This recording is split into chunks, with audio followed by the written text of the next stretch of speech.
We are proud to be sponsored by Kiteworks, a secure content platform for CMMC compliance. Kiteworks is FedRAMP Moderate authorized and helps accelerate your path to CMMC 2.0 compliance. Did you know Kiteworks puts defense contractors on the fastest path to meeting CMMC 2.0 requirements, leveraging the same zero trust framework guidance used for federal requirements? Kiteworks supports nearly 90% of the security requirements for CMMC 2.0 Level 3. This can drastically reduce the effort and costs associated with obtaining CMMC 2.0 authorization. What's really cool to us is Kiteworks has an ongoing bounty program and regular penetration testing to minimize vulnerabilities along with one-click appliance updates. Kiteworks provides unparalleled ease of use with its intuitive web UI, mobile apps, and even Outlook integration.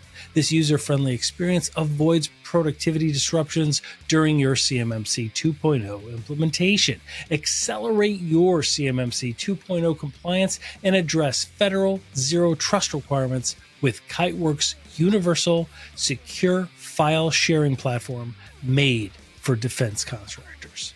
Visit kiteworks.com to get started. That's kiteworks.com to get started today.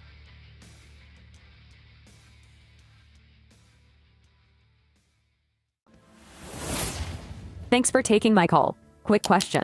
I heard that after a data breach, sometimes PR firms often get involved to help their reputation. What's their role? How does that work? I have a question. What is the FBI's role when a data breach happens? Is there anything I can do individually to protect myself and my family? You know, one of the greatest things about having this podcast is meeting people like our special guest. Today we sit down with former special agent Scott Augenbaum. Scott was with the FBI's original cybercrime division, and he's a well-respected public speaker, author, and TV consultant on topics like personal cybersecurity education. So he joins us. He has a site, cybersecuritymindset.com. Check it out. And today we're going to talk about how the FBI fights cybercrime, how that's evolved over time. And we're also going to talk about how to improve security awareness education. How do we, normal people, right, that aren't cybersecurity engineers and that aren't FBI agents, how do we learn it so that it changes behavior? We're also going to address the rising concern of cryptocurrency and the cryptocurrency role in cybercrime. It's an excellent episode. Listen, especially toward the end. So watch this one all the way through or listen to it. I know you're going to get benefit of it, including a special offer that we even have. This is the story of Special Agent Scott Augenbaum and how a cybersecurity mindset works.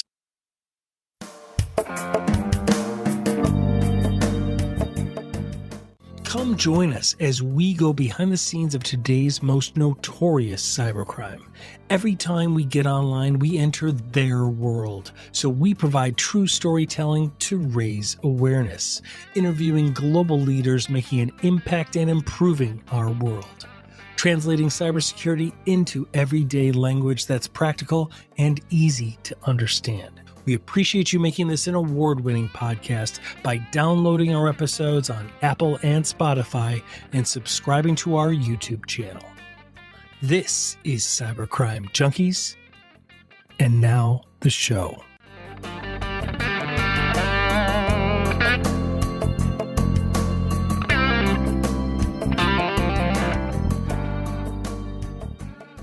Welcome, everybody, to Cybercrime Junkies. I'm your host, David Mauro, and in the studio today, we have former FBI special agent who served with the FBI's original cybercrime division, a well-respected public speaker and security awareness trainer, author, and television consultant on cybersecurity insights, Mr. Scott Augenbaum. Scott, welcome to the studio, sir. It's been a while. I'm going to ask you a question because I must Absolutely. You did that last. Wasn't prepared last time. Show notes. I thought I was interviewing you. So, Dave, thanks for joining me today. I want to ask you a question. I mean, you're on there all the time. We're in the cyber, you're doing an amazing podcast. I love what you do. But I was on 2 years ago. I just have one simple question to ask you. Has the problem gotten better or worse since we've spoken? Okay. not to be a consultant, but it depends on how we slice the data.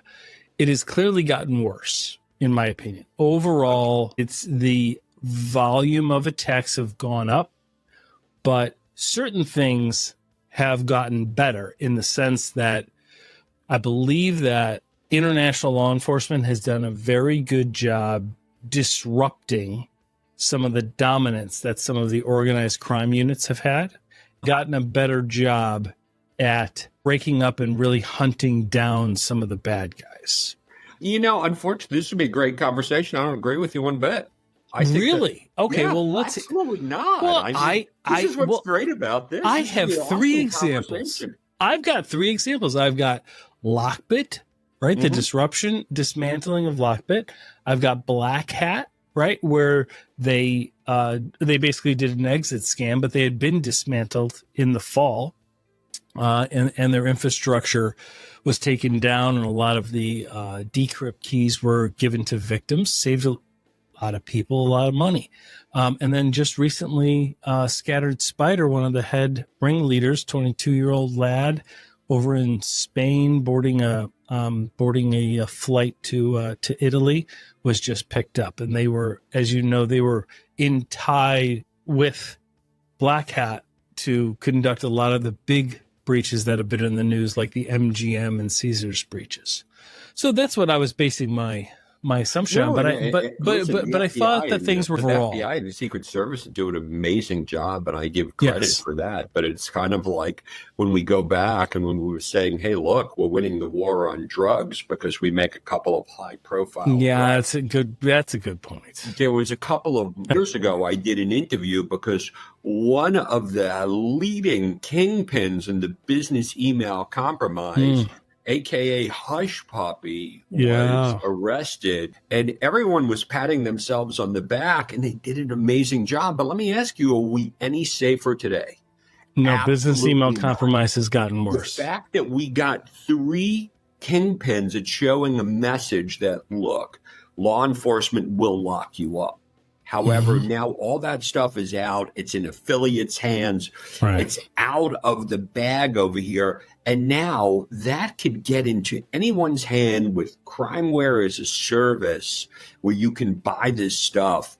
So to me, I think the problem's continuing getting worse. I hate to be negative about it. And that's what really we're going to talk about, because I'm not here to say we have to give up all hope. Because in my world, a lot of the cybercrime stuff could be prevented.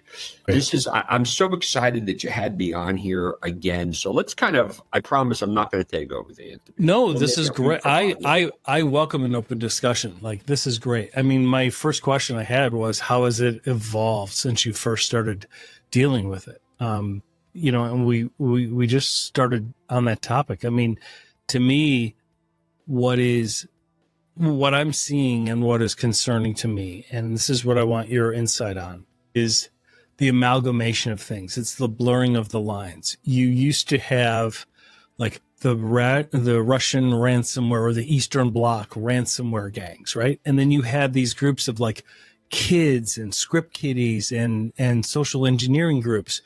But what we saw in the Caesars breach and the MGM breach was they had combined forces. Right, that was an adversary, a very worthy adversary, right? And now we used to see phishing emails, we used to see spear phishing emails, business email compromise, and then you would hear things like high tech and things like that. But now you have deep fakes and the in combination with other social engineering attacks, and the whole orchestration of it, that blurring of the lines, is much more effective. And that's bad for business, bad for organizations and their security. Yeah. Well, let me give you a little background on where I'm coming from, because some people here might say I have a little lack of empathy. And who do I have lack of empathy for? Large organizations, the information security marketplace, and consultants. Yes. Okay. Listen, I've been dealing with this problem for 20 years. And I tell people, look, has anyone here heard my presentation from 10 years ago? And I go, listen, I got nothing new to. I don't have anything new to say. Talking about the same crap day in and day out. And while you might hear these large organizations who get impacted with ransomware and data breaches because they're in the news, I don't lose any sleep over that, Dave.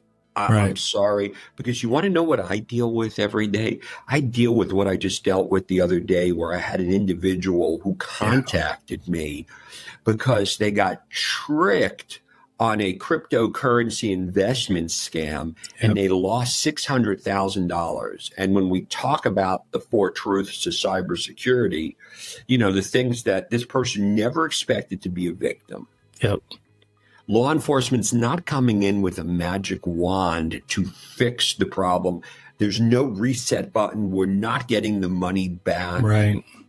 Putting these evildoers in jail is really, really challenging, to say the least. And it could have been prevented. And then I was feeling really bad about this guy. I mean, it was haunting me. I mean, he loses $600,000. I haven't thought about him in a couple of weeks. You know why? Because I got a call a week later from someone who lost $5.8 million. Unbelievable. These are, and these don't just, this isn't all clicking on a link in a phishing email. A lot of this, that tactic might be part of the whole scheme, but some of this is based on pig butchering or romance scams. There's a lot of ways. It's social engiering at its finest. And now when we sit here and, I was invited to do a discussion on how artificial intelligence is going to be used to fight cybercrime from a couple of vendors. And I was like, hey, man, I'm not the right guy for this, because what? When we talk about social engineering and, I have a company who goes, hey, this is great. We got an AI-based agent that could look at your emails. That's only a small part of social engineering, Dave. We're talking about text messages. We're talking about telephone calls. We are talking about social media hijackings. We're talking about malvertising. We're talking about pop-ups. And then I just built out a talk track for an senior living for elders on 24 different types of fraud attempts using social engineering. And then when I go over and I'm sitting here and, I see organizations are selling solution, I'm like, I don't care what solution you buy. If you don't do what I tell you to do for free, it doesn't matter. And it's not even my stuff. I'm not the hero in the story. I don't come across as that. I'm the guy who just... You're pointing to common sense. You're pointing to reasonable efforts. But common sense isn't common practice. And we cannot expect that when we put my mother-in-law in assisted living at 82 years old and we give her an iPhone because it's so incredibly simple and say, here you go, Mom, here's everything. And now she's getting text messages, she's getting telephone calls, she's getting emails. Here, communicate on Facebook and everything so you can see the pictures and everything. And now so I hate to say it's not the common sense. It's technology is so easy and simple to use, and the cyber criminals are exploiting it. Stay with us. We'll be right back. Ever see a data breach in the news and think, what does this mean for me? Or what should my organization do because of that breach? Well, Cybercrime Junkies, we've got exciting news. We all know stories help spread security awareness. So July 1st, we launched season 5 of our podcast with a fresh, exciting twist. Cyber Flashpoints. These will be your go-to source for short segments. You'll see all the ways that storytelling helps you understand cybersecurity and how a podcast can even help keep businesses safe online. Come join us for season 5 and our new Cyber Flashpoint. Hey, before you go, did you know that over 80% of our YouTube viewers don't subscribe to our channel? What is the deal with that? It's free. We don't sell your data, contact you, or spam you. So do us a very important favor. This really matters to us because it's all about that algorithm.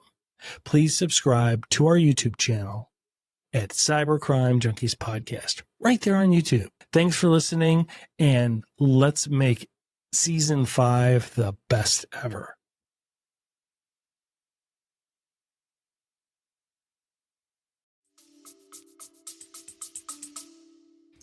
Well, what's amazing to me is another aspect too, and you bring this up a lot, and that is it used to be back when you started, right around the turn of the century, when everybody was worried about Y2K, right? Like that's when I got involved. Like that was supposed to be this horrific thing, and the clock turned, and we were fine. But you had to be kind of technical back then. You had to have some technical chops, it seemed, to really get into the whole hacker space, right? And today, these criminal platforms, now that I've actually seen them, they're plug and play. They work like the best computer software that's on the regular market, right? If not better. And you don't need to be technical anymore. You just have to have criminal intent. And there's a lot more of people like that than there are people with the technical chops. Yeah. And it's so easy and simple. Let's just kind of go through, because I've spent a little time talking to one of the scammers. And just yesterday, just went over here, got a quick text message. Hi, I'm Diana from Hirewell. I'm contacting you for a job offer. Can I please share the job details? Now, think about this. We're all in this gig economy. We all want to work from home. We get this text message. And what's the first thing that they do for me? They go, listen, we need to contact you on WhatsApp or Telegram. Yeah, why there are they you doing go. this? Because they're not based here in the United States. Right. And they then want to take you to the regular channels. It's thing number one. Rule And one, then, right? And then once you get there, they're going to ask, hey, we got this great gig. It's such a simple scam. And I mean, let's even think about it. If my kid, who's 21 years old, home for the summer, is looking for a job, now he goes over there and all they ask him to do is say, hey, this is great. You can work from home. All we need from you is to fill out this application, your name, your address, your date of birth, your social security number. And then at this point in time, they're going to say, hey, we need your bank account routing number so we can put some money pay in you. Boom. There. No technical expertise required right now. And now you can sit here in some foreign country and be able to prey on U.S. citizens and do this. Yeah. This is what we're not hearing about. Right.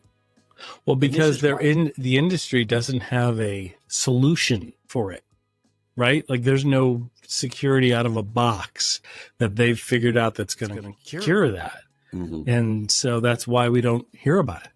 And it's really something that is affecting everyday citizens constantly because it's hitting them from all ends. It's hitting them.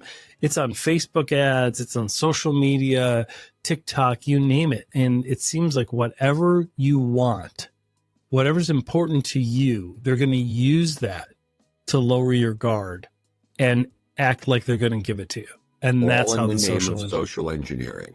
And it's something here that and that's why I've created what I call the cybersecure mindset. Yeah, I wanted to ask you about that. So you have the 4 truths, and you swiftly articulated them before. Because he ever expects to be a victim. Right. Okay. Number 1. Well, I don't fit the victim profile. And if you have an email or a text or a message, you're going to get targeted. Bad guys steal your stuff. You contact law enforcement. Law enforcement doesn't have a magic wand to fix the problem. And especially when your kids are victimized by sextortion or your elderly parents lose their life savings. So many of us in the cybersecure mindset was created because so many of us have to worry about our parents and our kids. Yep. And then our business. Putting bad guys in jail is not easy. Bad guys are located overseas. That sounds really depressing. But really about 90 to 95% of all these bad things that I deal with, I rarely get a call from a victim today, even on business situations that I can't finish the sentence and go like this. Well, if you just would have done this, this wouldn't have happened. Right. But wait a second. My MSP told me that I was going to be safe. Well, I thought the cloud was safe. Well, I just had a HIPAA assessment. Well, we're PCI compliant. And it goes on and on and on again. And I'm here to say to you that, listen, having a cybersecure mindset is really understanding, having the repetition, listening to what you do. It's not a one and done situation. Right. You can't just go like this. This is like health. This is like oxygen. This is like breathing. Yeah. Yeah. It's a habit, right? It's really Well, it's true. Right. If you ask me, what do? I try to change behavior. But here's the challenge. How do you change behavior from a world that really all they want is an easy button? Let's think about it. All we want is the easy button. We want 6-minute abs. We want TikTok. When a TikTok video is more than 30 seconds, it's way too much. Right. So, and even when I go in, like I built a customized program for an organization because they wanted it. And I thought this would be really easy because now I can recycle that content. But nobody wants an hour-long training for their organization on how to stay safe. Right. They all want it in short snippets. Yeah. Hey, so how do we solve it? I want to ask you another question. Yeah. What do you think about this? Somebody told me that I need to bury the hatchet with TikTok. Okay. And I need to go where the people are to keep people safe. Because there are no cybersecurity influencers who know what they're talking about on TikTok. And if you are there, I apologize that I should. There's not that many. There's not that many. But I should. And I use TikTok because I like recipes and stuff like that. Yep. And I have no expectation at TikTok or Facebook. But I don't know. I'm having a hard time with that. I am too. I mean, well, there's a practical end. And that is we don't know until the fall whether it's going to actually be ripped away. And if if it got ripped away, that would be a lot of effort to push out content. I don't know. I just think that I'd have to swallow some hard, that's something that I wrestle with all the time. Yeah. I'd love to hear from the audience when they hear this. What do you think? Because I've been on the news quite a bit talking about the dangers of TikTok. But there's 175 million people in the U.S. who are on it who all need to be safe. Right. Well, I know that there's a lot of people in the community that share the view that we've shared the same view that you have, and that is that it's dangerous by design, right? Like it's kind of coded in a way, it's designed in a way. The algorithm is fantastic, but it is designed in a way to capture far more of our data than we are generally aware, right? And to capture, things that really concern people when they care about privacy. But it helps people to get your message. And you do a great service to people when they hear your message, Scott. So it is something to consider, right? You want to reach the people that you, well, right? You want part of my therapy session this morning.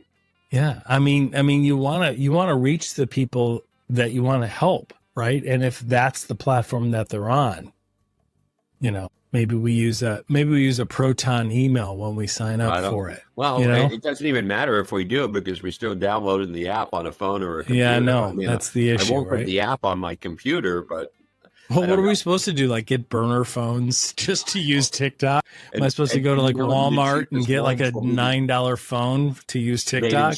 Made in China. Yeah, made in China.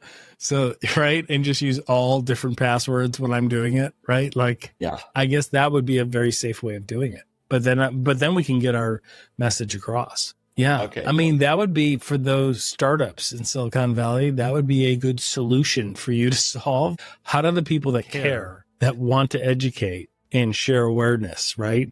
How do we use dangerous platforms or risky platforms? Well, and what's interesting? Years ago, the best advice I ever gave someone, and it was 10 years ago, was have two computers, one for work and now one for business. But even now, we've crossed so many different lines. I mean, I'm the guy who said 8 years ago I would never be on social media. I know. And now I got a tribe with 15,000 people on LinkedIn who are waiting for my message. That's kind of business, you know? Right. So it becomes, and now we're talking about TikTok. We're talking about how we do things. And that's why, to me, you know, I have to realize that at any moment in time, the cyber criminals are going to get my stuff, and I better be using, and this is the big takeaway, and I've been talking about this for decades.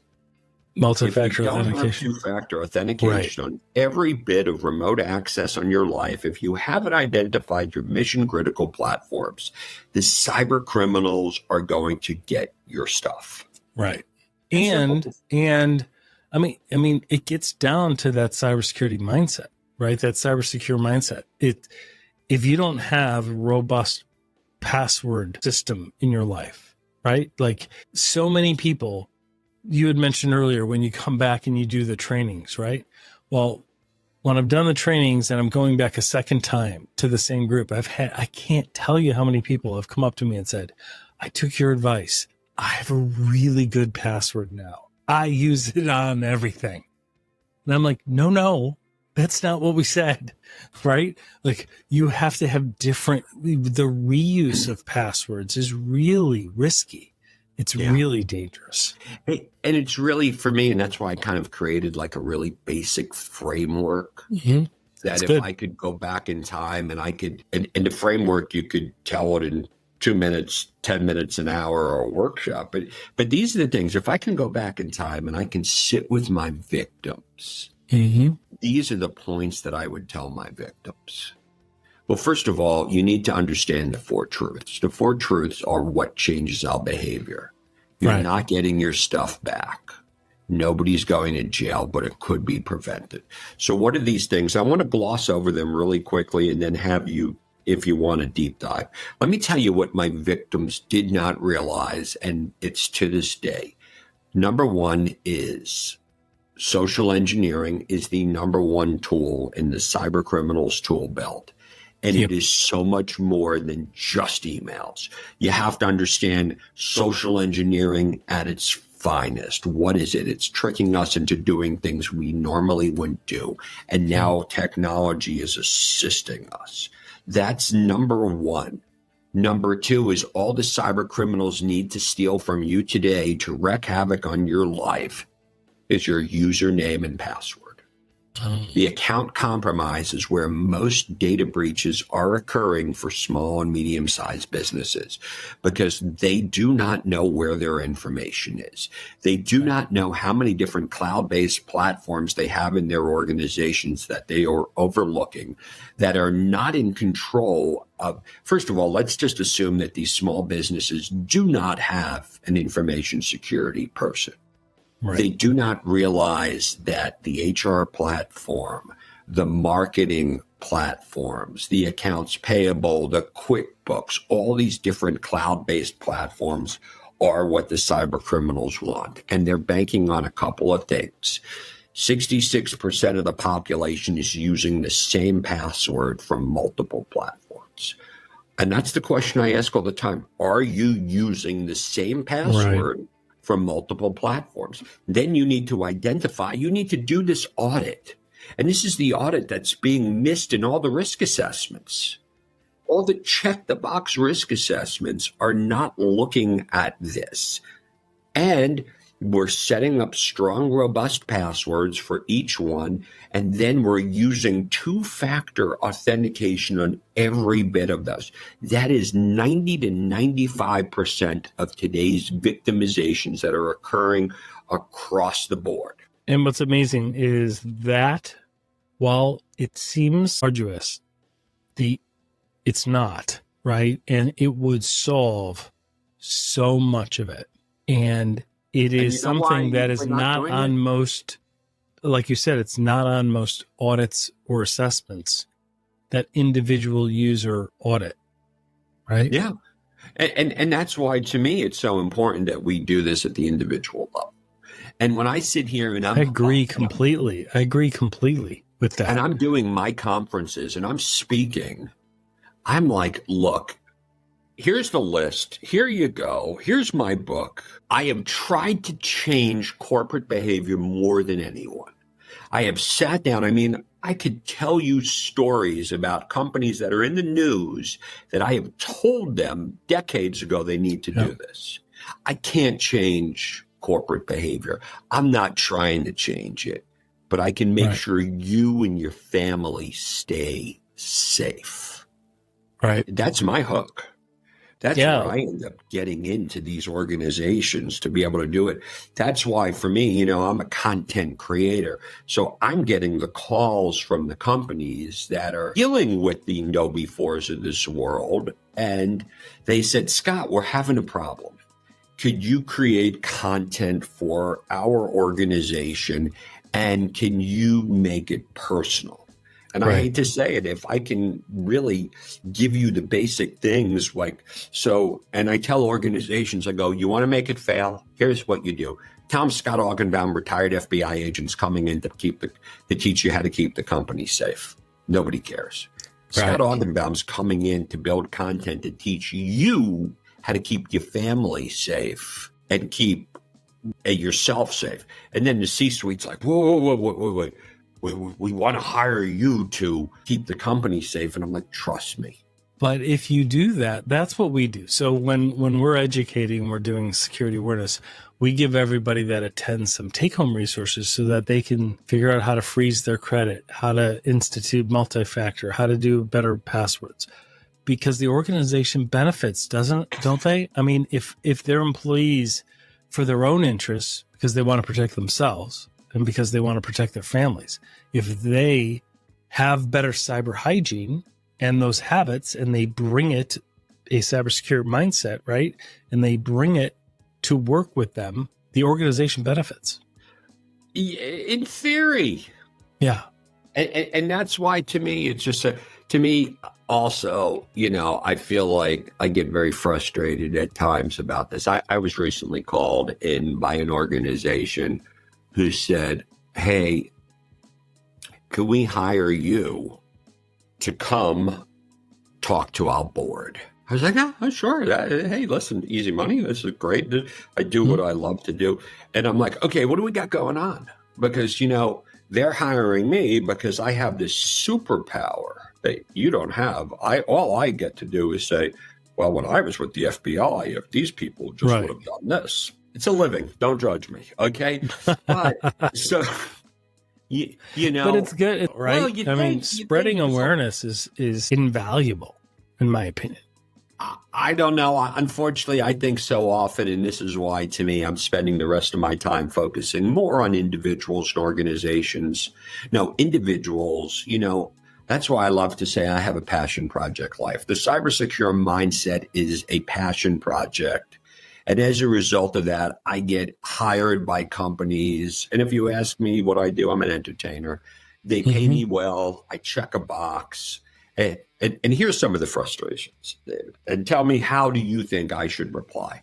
So I get called by an organization, a conference organizer, and they're like, hey, we'd love for you to put on. We really care about our people. Can you do a presentation for us? I go, sure. Just give me an hour and a half. And they go, an hour and a half, we only can give you 45 minutes.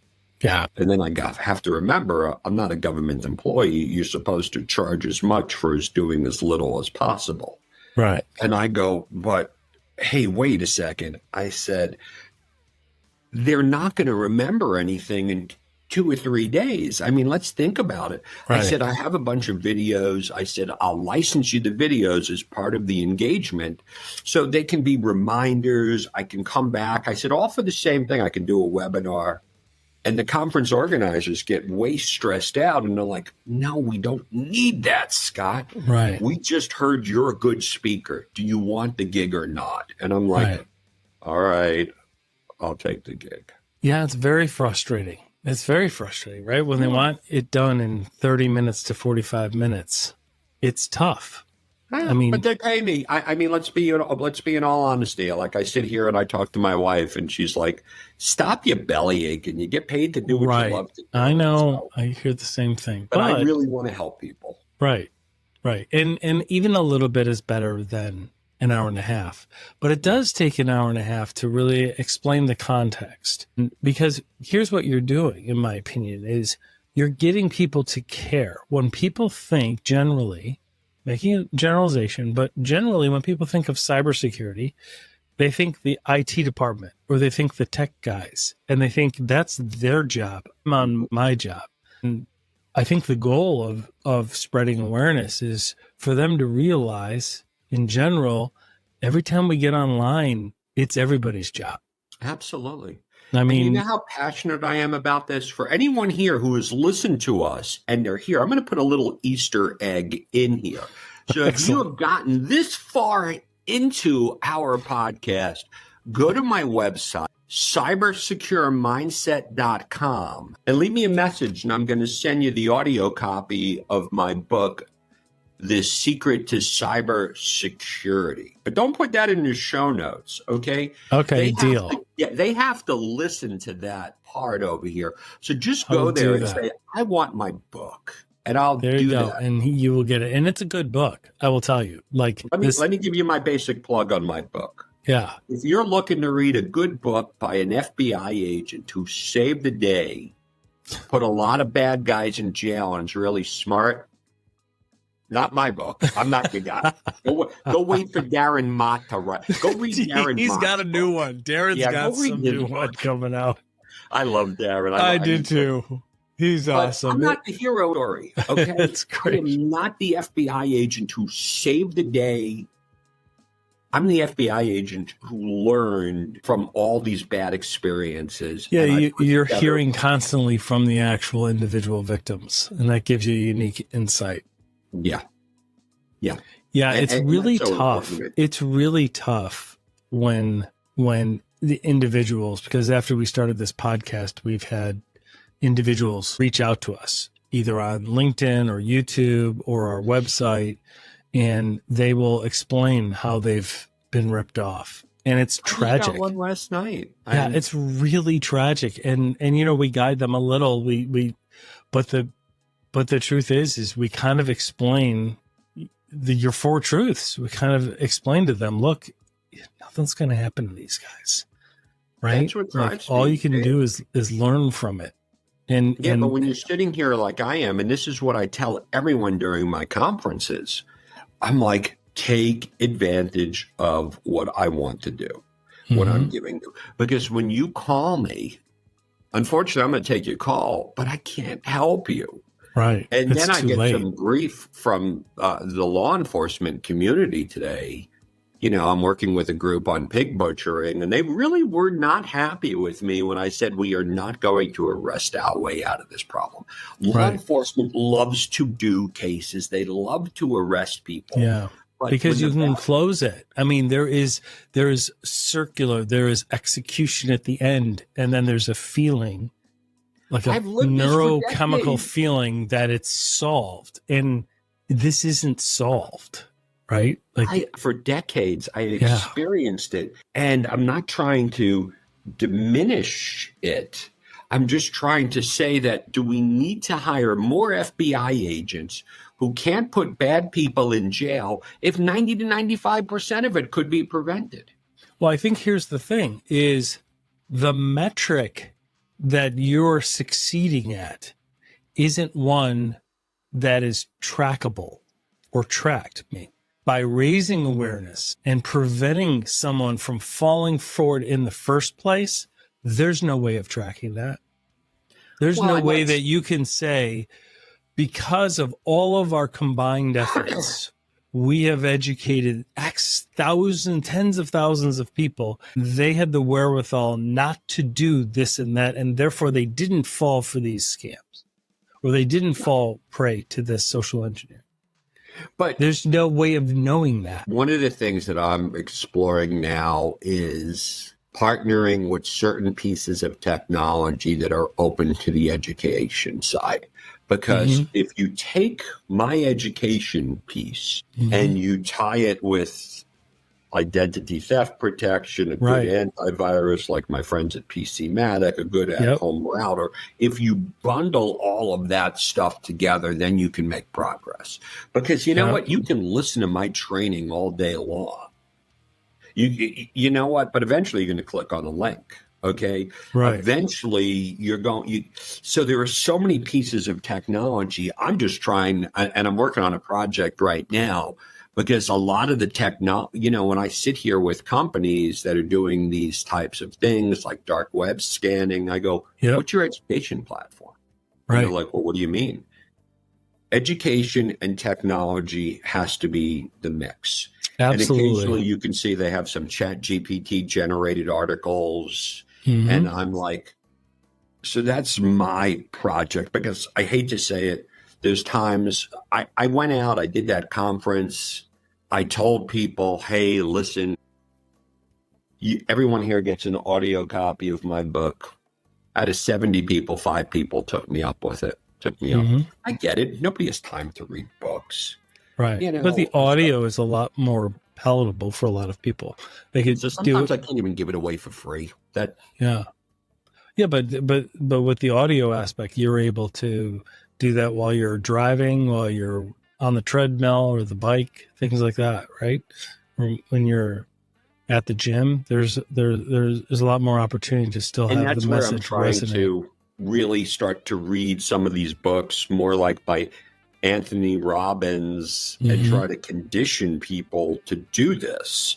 Because, look, I picked up the Anthony Robbins book. I read it 32 years ago when I was 20 some odd years old. And man, if I would have followed everything 32 years ago, I would have. And you know what? And I'm going to bring up that habit. I see Atomic Habits behind you, right? Yeah, I love it. James Clear. And I see Chris Voss's book behind you, right? Chris is read fantastic. Those books. I can't tell you how many times I've read those books. And I still, like, man, I got to start enjoying the process instead of the goal. It's really, I think it's our human nature that we need the constant reinforcement. That's what I'm trying to figure out. How do you do that in the world of cyber time when people, all they want to learn about health, wealth, and relationships, not protect wealth? Right. Well, I think that's the whole point, though, right?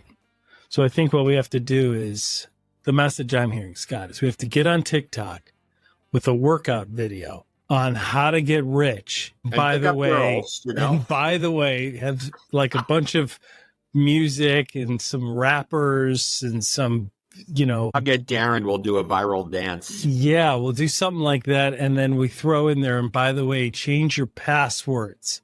Like that's the end message. Hey, listen, if that'll work, I'll try it, Oh, I absolutely love it. Hey, well, before I let you go, what are some of the more memorable cases that you've worked on? Share with us something that I don't even think they're memorable. I mean, when I was a young FBI agent, I had a blast. I mean, it was simple to define the role. Bad people did bad things to good people. I worked with state and local cops. We happened to we made the community safer. In cybercrime, I hate to say it, it's the more times like I would sit here and talk to companies, and companies would go, I get it. And I really do not have a lot of success stories today. I have dealt with some major Fortune 500 companies. I hate to say my efforts were wasted when I was an FBI agent. But to me, when somebody calls me up and says, hey, I put two-factor authentication. Hey, Scott, what you said really, really made sense. Yeah. That to me is really, really touching. Or when somebody takes me up, I get asked all the time to do presentations. I get paid for them. I do just as many for free because they're good efforts. I graduated community college by the skin of my teeth. I never turned down community colleges to help talk. Never. No, not at all. Yep. I love what I do. Yeah. Absolutely. Well, and even though it's anecdotal, I still find when I speak to somebody who said after the education session, we've done this and we haven't been harmed since then. We don't know. We might be harmed tomorrow, but we haven't since then. And we were really under attack before. You kind of have the sense that it's helping, right? And it's hard to quantify, but it's really hard to measure it. It's very hard to measure it. when people were asking me, hey, Scott, with your trading, what's your percentage rate of changing behavior? And I'm like, that's, as soon as humans stop being humans, we'll be able to measure that stuff. You can quantify phishing training. Sure, of course. But you can't quantify text messages, telephone calls, account compromises, using two-factor authentication, freezing your credit, explaining to your kids about sextortion, telling your elderly parents about the government imposter syndrome. How do you quantify that? Right. Or when they see an ad on social media and they realize that looks like a scam, or that looks like that would have adware, spyware in it, and they scroll over it, right? There's no way of knowing that. Or even so many of us are going to Facebook Marketplace. Right. Which is one thing after another. But, it's like the telegram of like the telegram of the but here's what's going to happen. It can be really risky. Yeah. You're going to be your typical consumer. You're going to find something that looks like it's 2 neighborhoods away. And the person's going to say, hey, do me a favor, send me a deposit and I'll take it off. Yep. So you're going to send them a $200 deposit. And all of a sudden, that's like giving someone $200 cash. Right. Those are the things on the cybersecure mindset. That is what's so important. Yep. Absolutely. Scott Augenbaum, always a pleasure, sir. Thank you so much. For listeners, we will have a link to your website in the show notes, but for the listeners that listened this way through, to reach out to Scott and request the audio copy of the book. You a copy of my book. I'll even say it again. It's a good book. Useful stuff. Well, Scott, thank you so much, sir. We appreciate it. And we thank you for all you do. Just keep doing it. And awesome. And we very well may see you on TikTok at some point. And I don't know. We don't know. Never say never. Listen, I got 2 friends who said to me, I will, when I told them I'd never be on LinkedIn. Okay, so I guess you can edit out the rest and stuff. This was a fun time, David. Yeah, no, it was really good. Well, that wraps this up. Thank you for joining us. We hope you enjoyed our episode. The next one is coming right up.